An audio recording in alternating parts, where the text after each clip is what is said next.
Herkese merhaba arkadaşlar, kanalıma hoş geldiniz. Yeni bir videoyla karşınızdayım.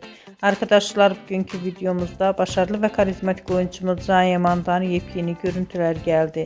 Can Yaman'ın spor salonunda spor yaparken muhteşem görüntüleri sosyal medya hesabından paylaşıldı. Ben de bu görüntüleri sizler için YouTube kanalımda video halinde sunuyorum. Umarım beğenirsiniz.